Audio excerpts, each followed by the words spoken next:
Yo, what is up, guys? Joker bringing you another video for Torchlight Infinite Season 9 with our Day 5 recap. Let's go ahead and start off with a combat dummy like we normally do to show you our DPS. We're sitting about 4 bill. We still haven't killed Traveler 8 because Traveler 8 on 4 billion DPS is kind of bad.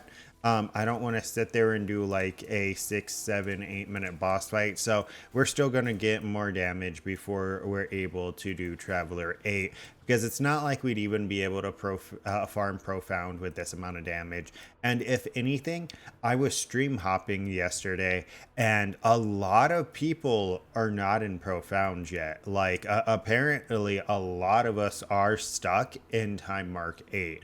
So that's cool. It's not like I'm super behind like everybody else, right? If we go ahead and take a look at the character, let's go over the gear first. Same. The rings are the same and the weapons are the same. The boots might be the same. I don't remember, but in case they're not, we got life, projectile speed, crit mitigation, res, and light and move speed. And then our belt, we have life, attack and spell block, dex, erosion, and cold and lightning res, right? So just resistances, life, and defense. This is like a really defensive belt. We still need to go ahead and put a blending option onto it. I don't know what I'm going to put there, but we can put anything there really and get like a huge power spike. If we go ahead and take a look at our stats, we found something interesting, right? So if we go down to our crit chance, the cool thing I noticed is this already calcs your lucky for you when you equip it. I didn't know that. So we only have a 75% chance to, we only have a 75% crit chance right now. I thought it was a 75 plus the lucky, but nah, we only have 75%, which isn't the greatest because we go down to 50 when we take these gloves off. So when we take the gloves off, we're going to have to find a way to compensate for that. But we are super, well, not super tanky, but we are more tanky, right?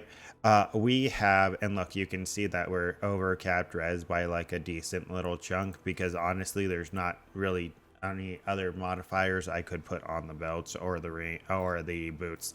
But let's go ahead and scroll down. If we look at our defensive layers, right, we have 65 attack block, 56 spell block, and then we have 32% evasion and 22% spell evasion. So it's not the greatest or the most survivability, but we are able to survive now, like unlike we were able to before, right? So pretty decent right there. I know I'm probably supposed to go ES based, but I would have to recraft literally all of my gear, and I really don't want to do that right now. So this is what we're sitting on. If we go ahead and take a look at our skills, we have Frostbite, Ice Vision, Haunt, Critical Strike, Precision Strike, Willpower. We've been testing out Willpower again because it has 6 stacks max, right? And we attack at over 6 times per second. So all we essentially have to do when we're stacking this up, right? We get it stacked. Let's say the stacks drop off from us moving without attacking. We stand still for like a second and then we're back to full, right? So it's super easy. And as long as we don't move like huge margins, we're going to have it up all of the time. And it's a 36% multi, more than that. I think it's like 37 something. Our candles are the same. We got the shadow one and the shadow strike damage skill. Then we have spiral strike with life source, mana boil, and biting cold. Those are all the same. We have cruelty because it's 22% additional attack damage. And then we get an additional aura effect when we hit an elite. So that's cool. That's making our other auras even stronger. I believe it affects itself as well. Then we have precise projectiles and precise weapon amplification and precise swiftness.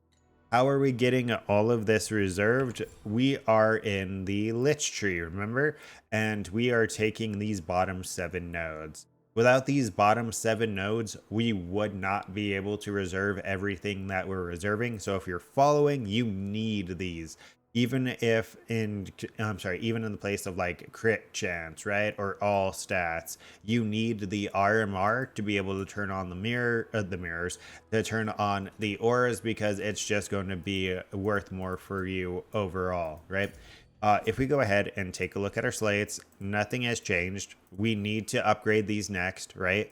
Because I mean, look at the they're good for super low quality slates for me right now, but we're gonna try to find some better slates now that we're farming cube as well.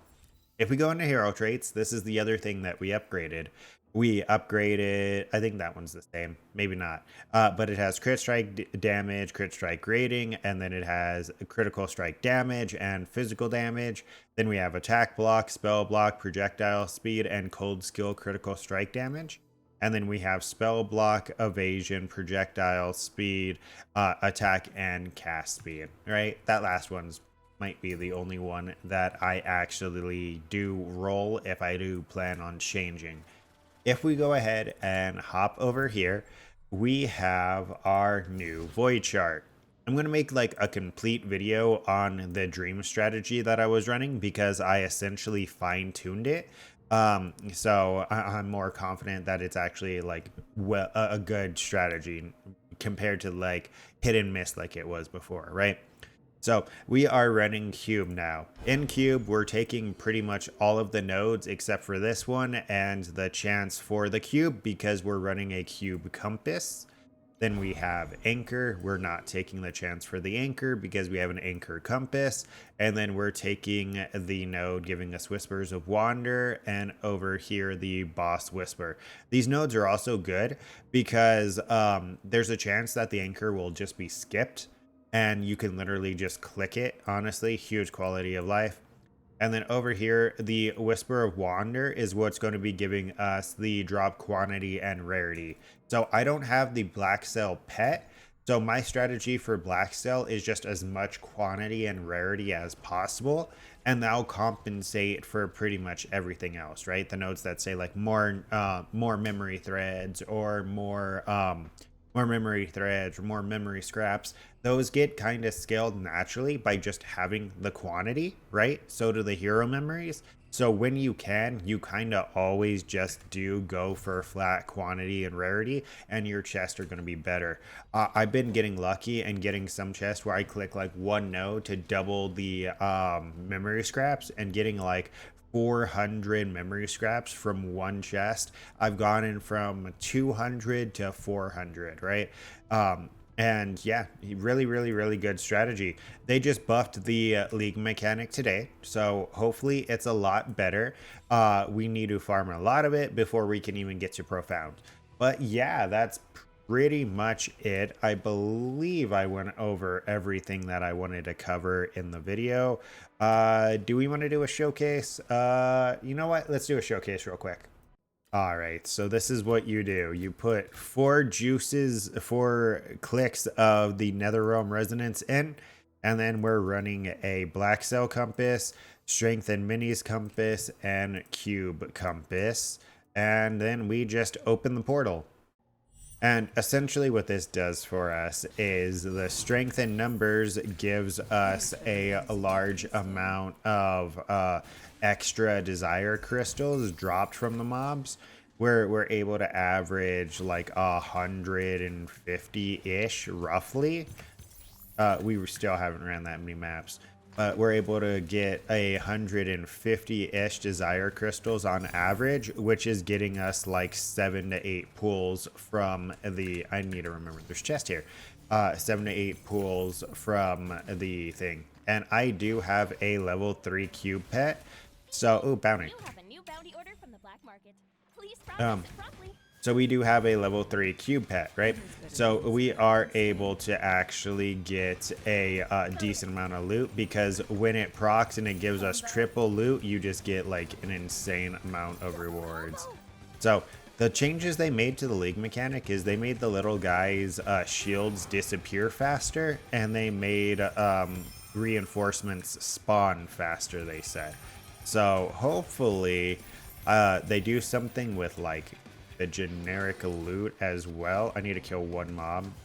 Okay. What the fuck? Timed out. Yeah, that Those sucked. orders canceled the order. I'm all monologuing and trying to pay attention to that. Kind of sucked a little bit, but this was also like a terrible map to get a bounty on because of the fact that they run in such weird, awkward places that it's kind of hard to actually get to them. Ooh, big chest. 13 FE, we take those.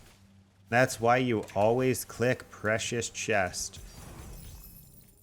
Another, what? Another, ooh, bunch of 34 matches embers. Holy shit. 35 actually. I'm running out of things to say, so we're just going to finish this map here real quick.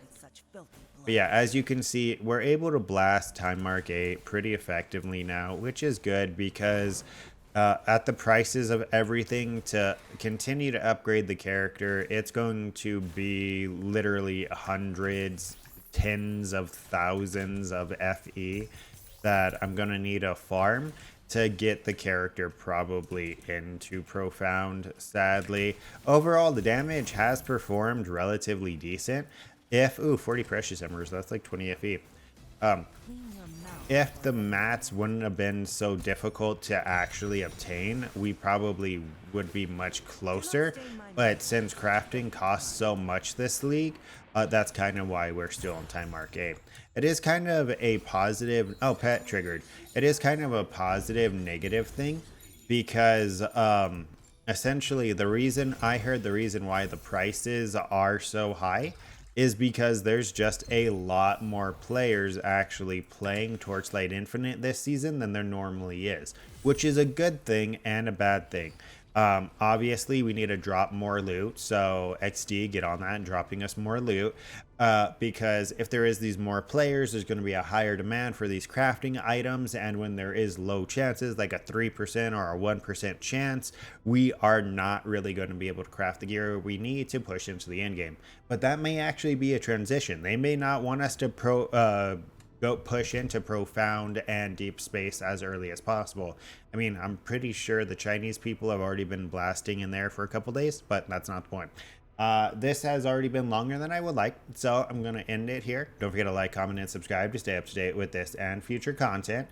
Stop by twitch.tv/Joker_Khrono. We've been streaming regularly. We plan on streaming all of the launches and the progressions as long as I, don't burn out too hard, right? Yeah, that's pretty much it. Until next time, take care.